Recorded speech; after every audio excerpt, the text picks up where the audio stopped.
Bonjour tout le monde, bienvenue dans cette nouvelle revue de moi-même Jetfire. Voici Optimus Prime Busted Revenge of the Fallen. L'une des meilleures figurines que j'ai, qui m'a coûté une petite fortune, 100$ plus précisément. Si vous essayez de la trouver, elle vaut plus cher que 100$.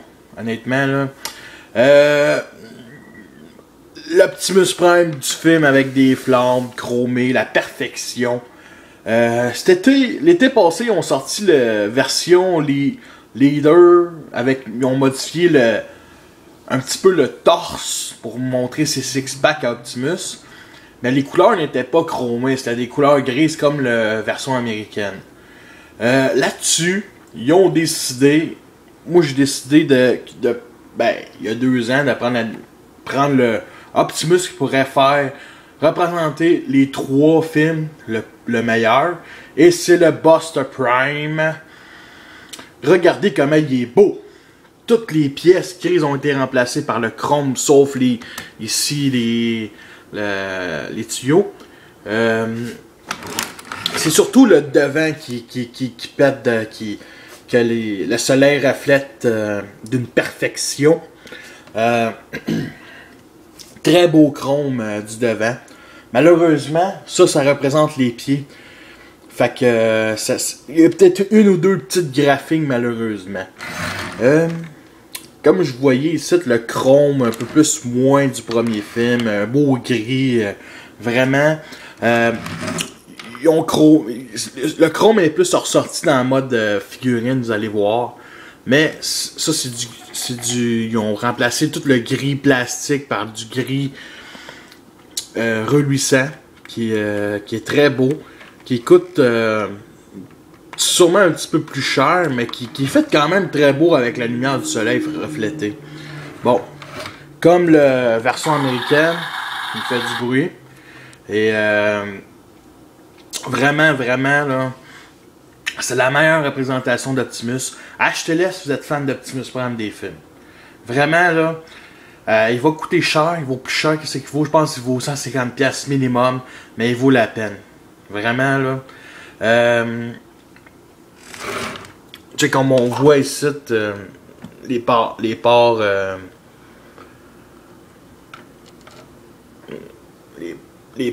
non pas les ports feu, mais voyons, en tout cas, pas grave, les flammes, les tuyaux, tout ça.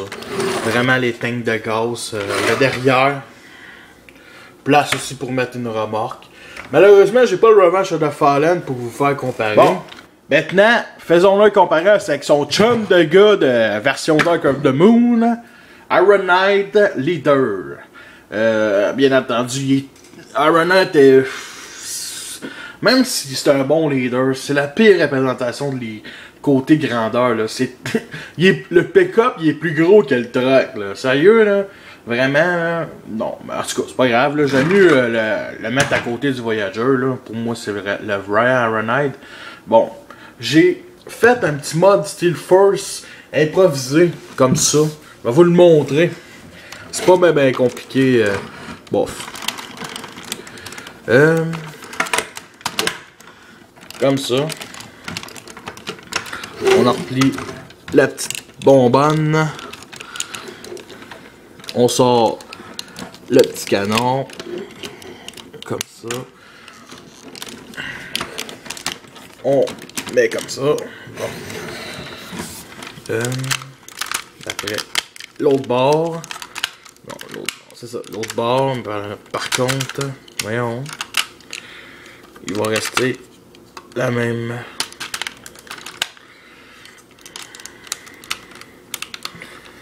Comme ça. Comme ça. Bon, ça forme un peu... pour moi, c'est mon mode Steel Force. C'est celui qui ressemble le plus. Ben, le plus. Celui du film, là. Bon. C'est un petit peu botché, là, ces coins, là. Mais bon. Ah, tenez. Bon, comme vous voyez, canon qui forme ça. Les pare soleil forment... comme un genre de bouclier sur la tête. Ça forme des petits canons, des mitraillettes, des Gatling guns. Ce qui est cool, c'est le canon, comment il était fait. T'as rien qu'à plier cette pièce-là, puis ça forme le canon d'Optimus. Fait que. Puis le derrière ici. Bon, c'est ça. C'est pas vraiment super à rechercher. On a repli les cachots, la bonbonne, la tige.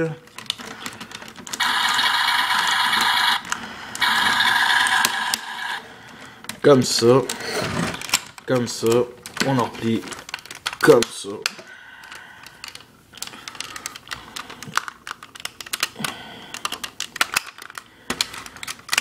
Voyons. Bon. Et nous remettons comme ça. Parfait. Voici enfin l'Optimus Prime. Et je vous laisse la transformation. Bon, voici le mode robot. Comme vous voyez, toutes les pièces grises ont été remplacées par le chrome. Que ce soit les pièces du fusil, que je vais vous montrer immédiatement. Bon. C'est le fusil, il se plie. C'est les bonbonnes de gaz qui font ça. Non, pas... c'est ça. C'est un beau chrome ici. À l'intérieur, on voit même du bronze. C'est qui est vraiment cool. Le flingue, c'est le flingue d'Optimus du premier et du deuxième film. Très bien détaillé. Vraiment, là, ils ont fait... c'est ce qui manquait au Revenge of the Fallen. Là, ils ont vraiment fait un gros fusil. La trace de brûlure au fond de plasma. Vraiment, j'adore. Bon. Comme je disais, toutes les pièces grises ont été remplacées par le chrome.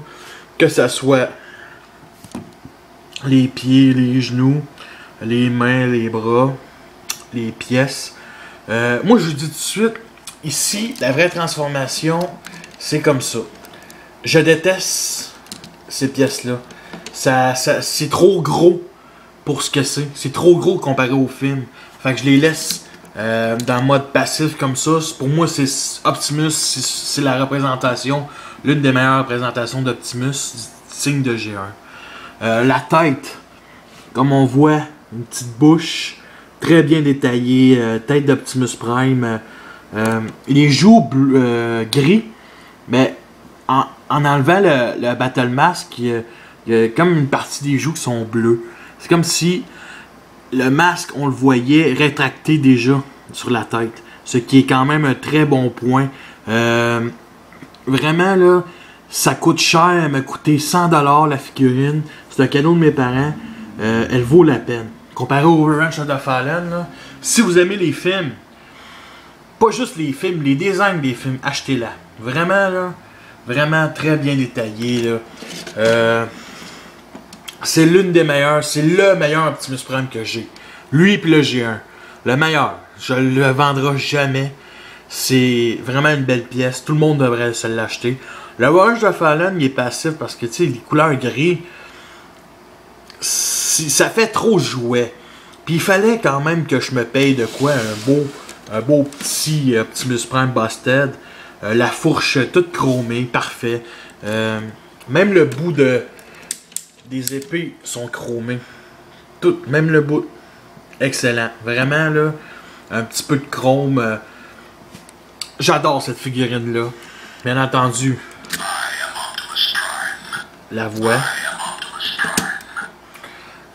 Juste faire un petit tour backpack. Comme on voit. Ici, on peut mettre les bonbonnes. Qui peut monter.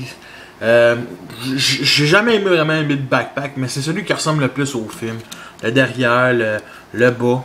Juste montrer un exemple. Juste le dessous, comme ça peut graffiner. Fait qu'en dessous, quand vous mettez cette figurine-là, je mets une feuille de papier en dessous quand je la mets sur mon étagère pour faire attention au chrome de devant. Et je vais le faire comparer à son chum de gars qui est son chum de gars depuis toujours. Oh. Excusez-moi. Ironhide. Ironhide avec la figurine du 1, les canons du 2. Vraiment très bon duo. Comme dans les films. Comme au début de la scène de Revenge of the Fallen où il est contre Démolichard. Fait que, un beau petit clin d'œil.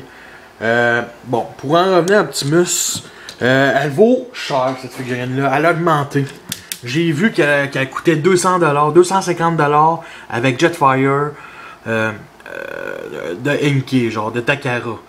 Elle a augmenté les prix. Elle vaut la peine. Mais elle vaut. Vous devez mettre de l'argent de côté. Parce que c'est une figurine que vous devez acheter seulement si vous êtes fan d'Optimus Prime. Vraiment, là, si vous voulez toutes les Optimus Prime, la perfection d'Optimus Prime. C'est vraiment cette figurine-là. J'ai celle-là d'Armada. Cybertron, je l'ai déjà eu. J'ai War for Cybertron, le Ravage de Shield Génération 2, l'Armada, ça que je disais. Et ça bat jamais, ça n'a bat aucun, lui. Ok, parfait, là, ça n'a bat aucun. Fait que c'est ça. Puis je vous laisse là-dessus. À cette prochaine revue. Je vous remercie et à la prochaine.